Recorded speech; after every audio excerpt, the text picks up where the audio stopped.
In the world. All the countries in the world are represented, and some of them have more than one association. India also has two associations linked to the IDF. Today is a very special day because we just celebrated World Diabetes Day in November 14. As part of that, we have had several activities all over India. But ever since Professor Schwartz took over as the IDF president, he has been one of the most active. I've been in this field for 50 years now, and I've seen many IDF presidents. But without any hesitation, I can say that I've not seen a more active IDF president than Professor Schwartz. You won't believe it. Every other day he is in some other country. In fact, from here he's going to Oman. From Oman he's going to Dubai. And then I've lost track where he's going after that. So every city in the world, every country in the world he is visiting, all continents he is visiting. But it's not just visiting, it's not just him going there, making speeches and so on. He's really trying to change the world for the better as far as diabetes is concerned. And the other thing, what Professor Schwartz is known for, he encourages youngsters to come up, and he also encourages new activities. Any new idea you give him, and he takes it up and he implements it.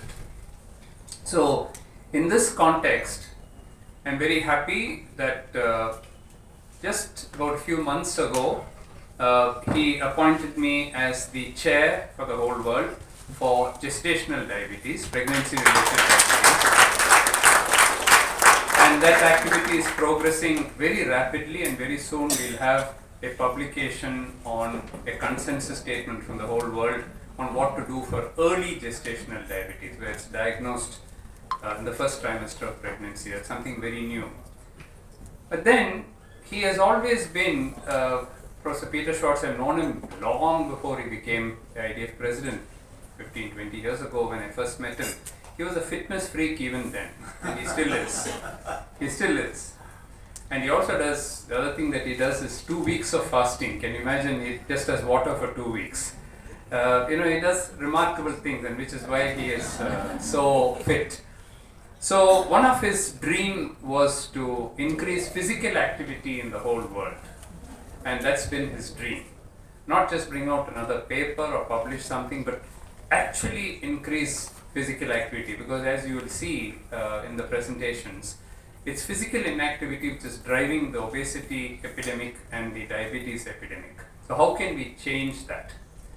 So he was very kind when he saw some of the work that we are doing here, particularly the work done by Dr. Anjana and Ranjani and the MDRF team in improving physical activity, that he said, why don't we start a physical activity program? And so his visit here today has come just for this, just for one day. He just came this morning and he's leaving tomorrow. He has come exclusively for this one purpose of making Dr. R.M. Anjana the chair for the whole world for the IDF consensus group on physical activity. So that is the purpose of today's meeting, that we are starting a global program for the whole world for physical activity, because we believe that diet and exercise, nutrition and exercise, lifestyle modification is the way to treat type 2 diabetes. Type 2 diabetes is 90% of all diabetes, and unlike type 1 where you have to take insulin 4 times a day or use a pump and so on, in type 2 diabetes, which is 90% of the whole world, and Professor Schwartz will tell you the numbers, it's all increasing because physical activity is going down and we are eating unhealthy diets. We can change both of that. And so today is a historic day, it's a red letter day, because we are launching something for the whole world.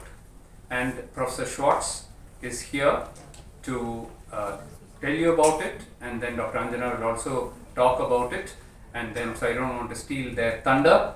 But thank you all for coming. I know that we have been having the Ditwa cyclone and we're not even sure whether this event will go through, but so many of you from the press and media have come. Thank you.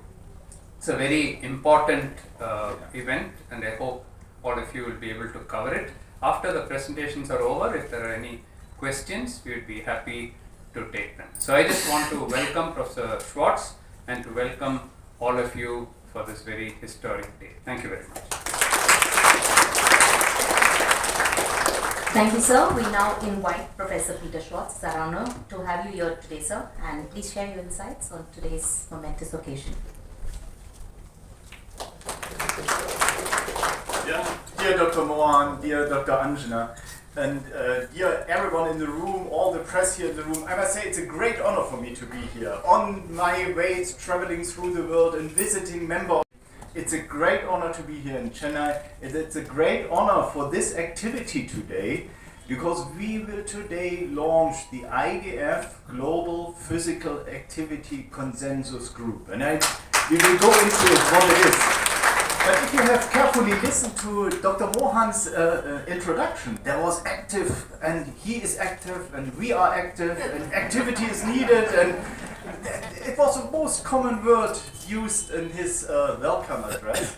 And this is truly, if we think about diabetes on the global scale, activity is needed to set something against diabetes. Activity and physical activity is needed to walk away from diabetes.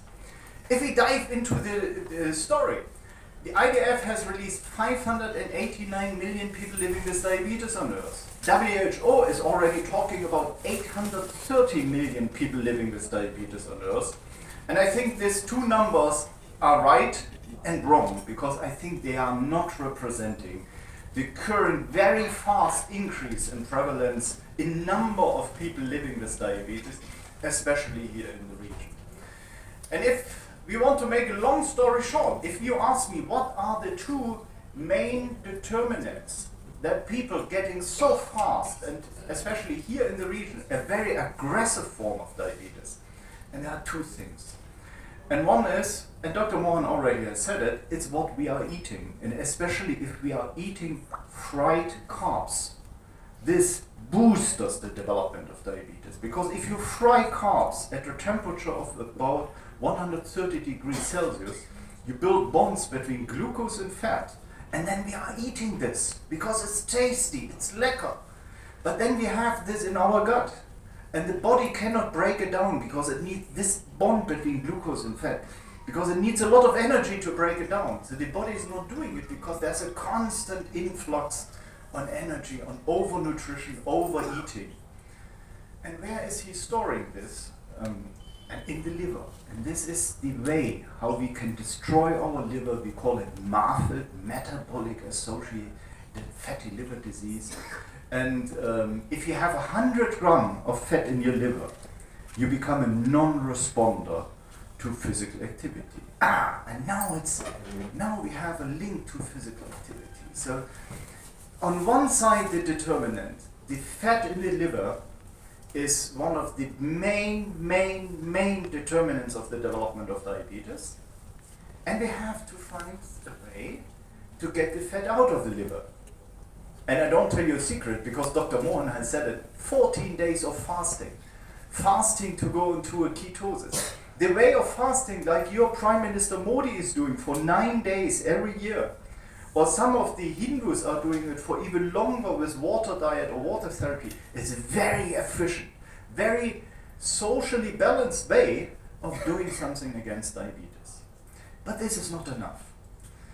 I want to give you an idea about European data. If we jump 100 years back in Europe and we look what the people were eating 100 years ago and how physical active they have been 100 years ago. And many people in Europe have been farmers at this time. So they have eaten a lot because the full day they were on the farm and had to work hard and so on. Today, our lifestyle has changed totally. And we are still eating the same amount of energy. Actually, the quality of food in Europe went down We are eating a lot of processed food today and a lot of ingredients, a lot of overnutrition in our daily diet. But the amount of food is about the same. But the physical activity dropped by 80%. So we are only physically active to about 20% compared to 100 years ago. If I'm now looking into our human body, yeah, we are built with our muscles, our bones, our tendons to walk 36 to 39,000 steps a day. So this is a very long walking distance.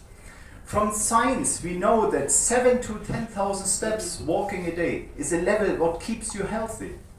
But if you are looking into the average what the population is walking, again European data, it's only 2,200 steps. We are a very, very lazy species. So now imagine you have a machinery for 36,000 steps and you use it only for 2,000 steps. It's clear that this machinery gets sick. So we have to think, how can we push and increase physical activity again? Let me make something else. If I would ask you, how many hours per day we are physical inactive? It's 23 hours and 40 minutes. It's unbelievable how lazy we are. So now let's turn again back and say, let's think as a scientist. So as a scientist, we know that the liver fat, what I just told you, this is very dangerous. Actually, the liver fat is responsible that diabetes progression in India is much faster than in many, many regions of the world. Or Southeast Asia develops much faster into diabetes than many other regions in the world. But the second thing what is important, it's fitness.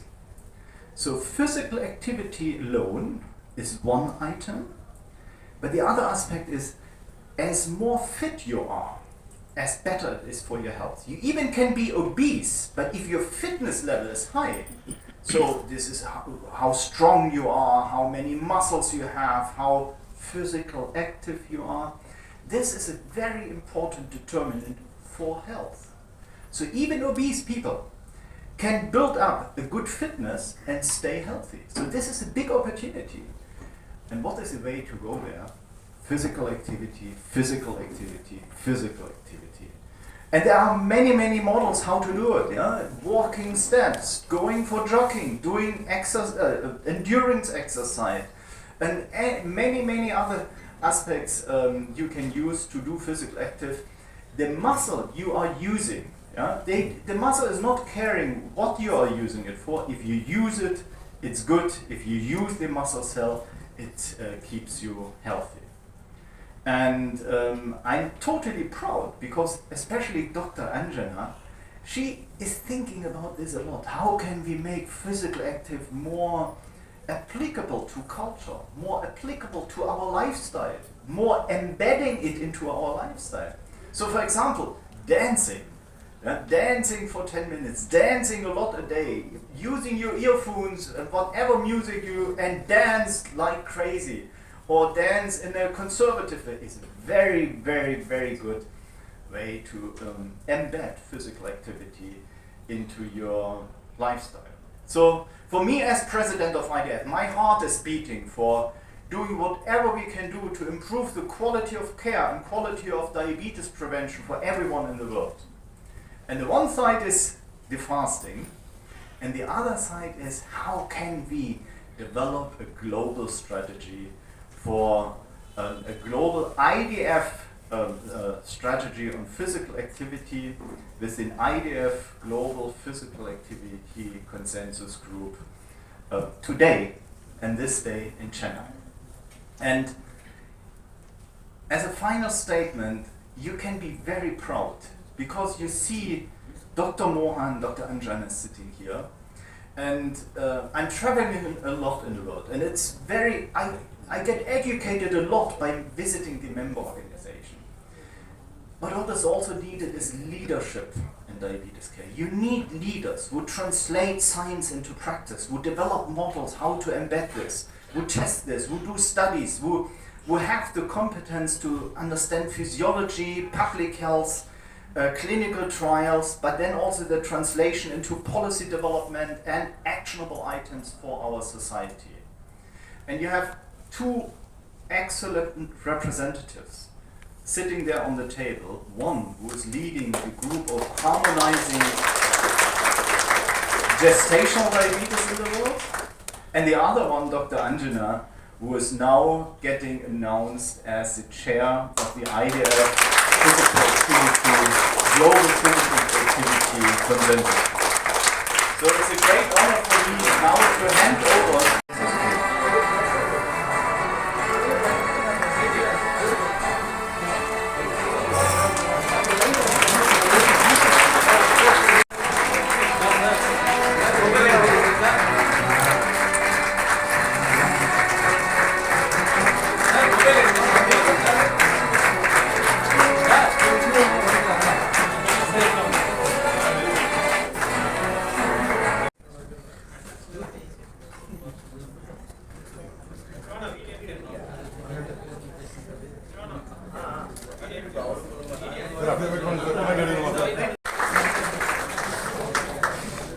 I am completely honored and bowled over to receive this today.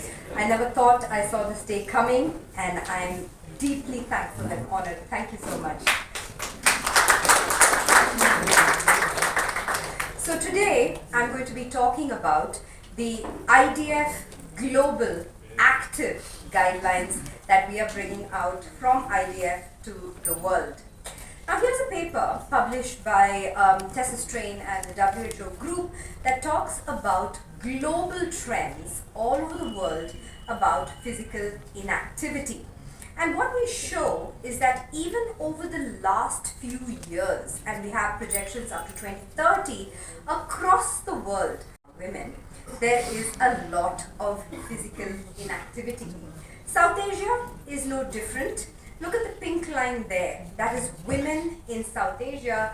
We're topping the bars at about 62% being inactive overall. So the story goes that across the world, in all continents, among men and women, there's a lot of physical inactivity. Now let's look at data from India. So this is from the ICMR India Diabetes or INDIAB study. We show that overall 60% of our population is inactive, physically inactive. This is much more in urban areas compared to rural areas. 70% of urban India is inactive. But the funny thing is 55%, 56% of rural India is also now inactive. And as you know, 70% of India still lives in her villages, and activity is coming down day by day. This is all a little bit worse in women compared to men. That was adults as we have them today. Now what about children? This is data again from the Global Lancet and Child Adolescent Health data. 80% of children in the adolescent age group are inactive. They're not meeting the physical activity guidelines. As a matter of fact, adults today are slightly more active than the children of today. And that is not a very good sign for the future. We have children today having obesity, hypertension, heart disease. This was unheard of, say 3 decades ago. But today children are becoming so unhealthy, getting diabetes young and having all of the complications that come with it. If you look at data from India, this is the Be Active India study. It was part of the international IPEN network of 14 countries. We put accelerometers on these children, so these are actually measures of how much activity the child has. It is recommended for children to have 60 minutes of activity per day. What is the score that we have? Boys have 33.9 minutes of activity. Girls have 18 minutes of active time in there. This is adolescent age group. So girls are very inactive, boys are inactive as well. Now what about school? They're going to school, everybody has PT periods, right? So the PT period exists, and as long as you're in younger classes, you're doing some PT. But what happens when you reach 10th boards, 11th, 12th boards? The PT period becomes maths class, science class, finish portion, do exam, yeah? Which is the first period to go? PT period. Correct? So you can see that activity itself is losing importance at this time. And if you leave school, outside of school, how much activity do they do? Nothing, in fact. So how many people play 1 hour a day outside of school? 40% of boys and 25% of girls. So all of this is a little worse in girls than it is in boys. Here's data from the IPEN study. I told you this was a 14-country study. This is a paper I led, which talks about sedentary behavior. What is sedentary behavior? It's sitting time. Sitting time in these children, and we find that having social media, personal social media for children, so these are all adolescent age group, 12, 13, 14, 15-year-old children, boys and girls, it is the single most important risk factor for sitting. And that leads to obesity, that leads to diabetes. So if already among these children, do you know across the globe, average sitting time among children is 7.8 to 10.5 hours. We only have 24 hours in a day. 7-8 hours they'll sleep. The rest of the time they're sitting. Right? So that is scary. These children are sitting, there's no movement. That's why I was trying to say adults have less sitting time than this. The current generation of adults are much more active than the current generation of children that we have. So encouraging physical activity starts young. And that is the behavior that they are going to carry into adulthood. And thus I come to the IDF Global Active Guidelines. Thank you. So physical inactivity is a problem around the world, just like COVID was a problem around the world.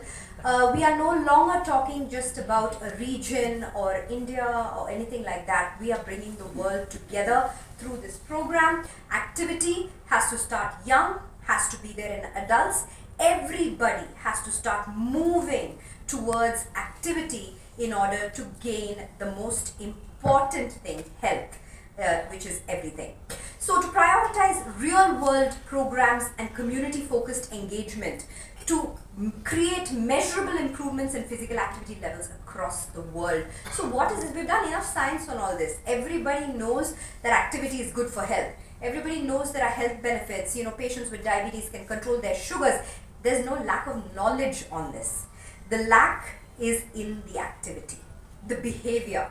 And this group is all about making that behavior happen. It aims to integrate evidence, policy, and community action to help people to move and get more fit. So why IDF? IDF is a global leader. It has credibility and partnerships, member organizations across the globe. It is the single most important and largest organization with special focus on low and middle income countries. It has cross-sectoral reach in health, education, transport and planning. Trusted advocacy and evidence-based approaches. All of us trust the IDF numbers, the IDF guidelines that come, and community networks capable of driving behavior change. So now let's start with the active guidelines, the IDF Global Active Guidelines. The first thing we're going to do is launch an IDF Global Physical Activity Consensus Group, and that is what I was the chair of just now. So here we need people from all over the world. We're no longer talking regional, we're talking about the world. So a group of people will come together to make these guidelines active. We're going to launch the IDF Active Health Campaign. So what is this? Everyone talks about 10,000 steps a day. We now know we can walk up to 39,000 steps a day, and we don't do so. Just to let you know, Professor Schwartz, the Indian average is also 2,200. The average Indian walks 2,200 steps a day. So we are way off, and we keep telling people, let's do 10,000 steps, let's do 10,000 steps, etc. But we find that 10 is a very big number, and people don't achieve that number quite easily. So there has been a push, and there has been enough evidence now that has generated to go towards 7,000 steps a day, at least that. Always remember, with physical activity, the more is better, always. But when we talk about a minimum number that is needed, that has now moved to 7,000 steps a day, and this is global for adults, for children, for men, for women. The number is the same. It's 7,000 steps per day. So what we're going to do is create a global platform where people can log onto these 7,000 steps, use low-cost physical activity promotion to make this happen, track this through personal trackers which can be on your phone. That is what we're planning to do, and then take this to a digital platform where country-wise, region-wise, you can actually start improving the step count. We found that when we had the DMDSC fitness challenge and step count, so many of our employees, it's amazing, people are walking 21,000 steps a day. 21,000 steps we have, our own staff walking. Okay, so there's a lot of walking going on. It's just the motivation that is needed. So 7,000 everybody, all of you can do. So giving people the opportunity to showcase what they're doing, become more active is what this is about. Schools and colleges have particular focus because our children and youth need to start becoming active. It's not just something that we are talking about, it's an actual problem, it's a real problem, something we have to crack. So we're going to put down some guidelines for IDF active schools, what an active school should look like. There should be a movement-friendly campus. There should be space for children to play, active transport to and within school. PT periods are going to become compulsory, as are fitness movements, walkathons, anything that we can do within the school environment to see the children are moving rather than sitting and studying. Studying is important, but health is even more important. So we don't want, I was at the Sopan Allen thing a few days ago, that's their annual awards for Allen, and I was saying for NEET, we don't want achievers with 720 on 720 coming with cardiac arrest the next day. We don't want that, right? We want our children to be healthy. It doesn't matter what they achieve or if they don't achieve, but we want them to live healthily and happily. And that, I think, as parents, as community-led people, as public health people, we should push for health more than anything else. So that is about schools. We're also trying to change things in youth. Now, youth are all about peers, right? And our Gen Z, as we all know, is a very different animal, actually. So we're trying to reach these people and trying to create a Gen Z-led movement of physical activity. So guess what? It becomes cool to move. So how we're going to do that, I don't know, but that's the idea that we are trying to achieve, trying to make children as advocates for physical activity and encouraging physical activity through this movement. For adults, IDF active workplaces, we have shown in DMDSC this is possible, right? So reaching out to various institutions, again, step challenges, active workspaces, employee incentives for movement and active environments are things that we're going to look at. Again, a scoring system for active workplaces. So at the end of this, IDF will then certify IDF active institutions, which can be a school, a college, a workplace, doesn't matter, but the more active employees are, the more healthy they're going to be and more productive they're going to be. So getting institutions to be active. We are, after all, the International Diabetes Federation, so our patients are at the center of everything we do. So active patients, patient-centered programs, separately for type 1 and type 2, more activity, doesn't matter what type of diabetes you have, whatever type, it will make you healthier, gets rid of the liver fat, obesity, and diabetes. So that is there as well. But we can't do this alone. We need governmental support. So we work with government and NGOs, urban planners. We need safe walking spaces, cycling tracks, inclusive public spaces. Chennai has been really good with all of our parks. Trying to get our youth to move towards it. Bangalore has been very good in this, the places where they have non-traffic areas for pedestrian walkways. So trying to get more and more cities to engage in movement-friendly public design. Trying to get physical activity into our national NCD goals. It's not even in the radar of NCD goals at the moment. So we have been talking to the ministry and they are very, very interested. Invest in public-private partnerships to include inclusive community-based activity program. Getting the community to be active. And I just want to give a small example here. If you have free time on a Sunday, what is it that you would choose to do? Go to a movie? Go to the mall, sleep, restaurant, eat, all high calorie food. Who is going and doing some kind of physical activity? It's not a community thing, right? In all of our festivals, you take any festival ever. Okay, tomorrow's Kartika Deepam. right? What will we do? We will pray, we will wear new clothes, we will eat a lot. Call a lot of people and eat some more, right? There's no activity in any of our community activities. So trying to build community, and this is different for every community. What works in India may not work in Congo, may not work in US, it's different. So locally relevant things like Tandav. So Tandav, we talked so much about women, I brought it up at every opportunity I had. I said women were worse off, especially in India.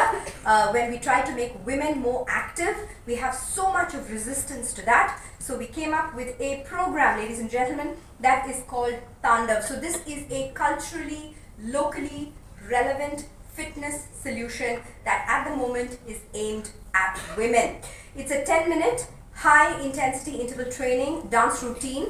It has 4 songs, Bollywood, Mollywood, Tollywood. It actually has even Afro and Western music, no Ranjani? Folk songs. So it has how it works on your heart rate for burning fat. There's a 2-minute high at 80 to 90% of heart rate for age, and then there's a 30-second low at 50 to 60% of heart rate. You do this 4 times and this is enough. In 10 minutes you burn fat.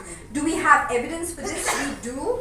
We went to children and we did this, we published this in DTT, where we showed that the routine actually reaches HIIT norms. So that's the first publication. Then we went to schools. So this is the HIIT norms. It was novel and culturally appropriate form of physical activity that takes little time and can be done at home. So it helps to improve cardiorespiratory fitness and prevent non-communicable diseases in Asian Indian girls. Then we went to schools and we tried to see whether we could give it to children generally in schools and how it would be acceptable. We're thrilled to see the results. As you know, sarcopenia is a very important thing. Lack of muscle is something that we see a lot. We see increase in muscle mass. There was decrease in body fat. Waist circumference came down a little bit on blood pressure. They really improved their minutes. Remember that 18 minutes? That almost went up to 30 minutes per day for these girls. Sleep improved. Sedentary time came down significantly. Stress came down because dancing is a huge stress buster. Stress came down. These are adolescent children, hormonal, all of them girls. Junk food consumption came down. So all of this was a benefit. Culturally, it was completely acceptable. We had the girls coming and then they told their friends and their friends told their friends. Yeah. And all of this became a community. We had the moms joining. And the moms came and said, can I? So we had mother-daughter, dyads coming in to the program, and this became an entire community. Now can we play the video, please? Physical activity, much more today, because it's cheap. It doesn't cost to move. It's an effective. If you use your muscle like this Tandav, it's important in this moment, but it lasts.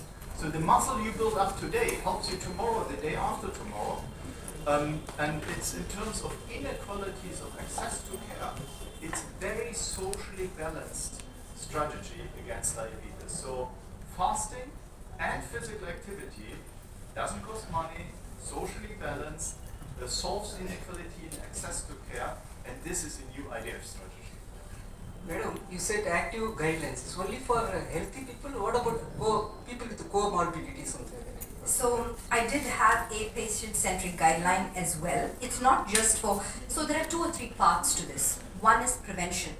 And now, so you were asking about IDF. We should ask about our ministries and our own national guidelines. Why physical activity is not there? The thing is, it is there, but it's really not there. It just says in one line, do 10,000 steps a day. That is there everywhere. It's not like anyone doesn't have that. The question is why that is not happening. And today we have realized because that is not happening, that is leading to a lot of problems, and hence people are taking this up now. Now, this has parts that has a part with health and a part with the not so healthy ones. So the part with health, you see schools, colleges, but inside of these workplaces, there are plenty of people with comorbidities, and all of these comorbidities will benefit through a physical activity program. So all of what I said through either dancing or step count or anything will help every single comorbidity, metabolic disease that we have, and it's very much part of, there is a section that will work on patient-centric guidelines as well. I would like to add a little bit to this question. If you think about the potential of physical activity as part of diabetes treatment, walking 1,000 steps in 600 meters, it lowers the blood sugar in the same way like eating 2,000 milligrams of metformin. So if we are honest, I apologize for what I'm saying, the true diabetology is not in our brain as diabetologists, it's also not in our prescription as diabetologists, it's in the muscle of our patients. And if we are able to activate this muscle, and you see the leader of muscle activation for IDF here, then we can change the world for people living with diabetes. And of course, there are brilliant drugs out there to treat. But the most effective, the most sustainable, and the most ethical way is physical activity, physical activity, physical activity. So, Dr. Schwartz mentioned about the liver fat. More and more we are understanding the fat is not just in the liver, by the way. It's also in the muscle, it's in the adipose tissue, it's in the pancreas, it is in the heart, everywhere where fat should not be. If you have fat outside on the skin, that's actually good for us. It's like wearing an extra coat. But when it goes inside, வயிற்றுக்குள்ள போயிடுச்சுன்னா அப்புறம் லிவர்ல ஹார்ட்ல blood vessel வந்துச்சுன்னா it is very bad. So that is what is happening today, and that is where insulin resistance comes. And when insulin resistance comes, that leads to diabetes, obesity, heart disease. So by physical activity, you're actually, of course, diet also plays a very important role, but a physical activity can melt that fat. So you were saying in 2 weeks the liver fat can completely go. That's why, of course, total fasting, only drinking water only for 2 weeks. But if you reduce it to 50% of fat, you cut down one meal or do something, some kind of a fasting, then it helps a lot. Or you replace, what we also showed is we replace some of the carbohydrate with protein. That also helps. But you also need physical activity. And physical activity, we all tell people you walk, but that's not working. So today we want to make it into a program. And this program, we want to even give it to governments, not just Indian government, but governments all over the world. So it will be made, the program will be made in such a way that any country can take it and then implement it. Last question, sir. You are touring all countries. What about India? Where India stands in terms of diabetes when you compare with other countries? So we are currently number 2 because China, there are not too many children, whereas in India the demographic dividend is such that almost 50% of the population below 20 years of age. China it's not like that. And China's lifespan is much more, life expectancy of 80-85 years. In India is only 70. So technically China has more number of people with diabetes than India. So we are number 2, of course. But we have overtaken China in the population last year. And now China's population is going to go down like that. And our population up to 2050 it will keep going up. So it's only a question of time. The next 5 years I think we'll completely overtake China. It's not a good thing. We don't want gold medal in number of diabetic patients. But that's going to happen, unfortunately. And the Chinese are much more active. If you see the number of gold medals they win in the Olympics, they are winning much more than us. They are physically active. They have cut down the carbohydrates. They are taking more protein. We have not yet reached that. So we have got a long way to go.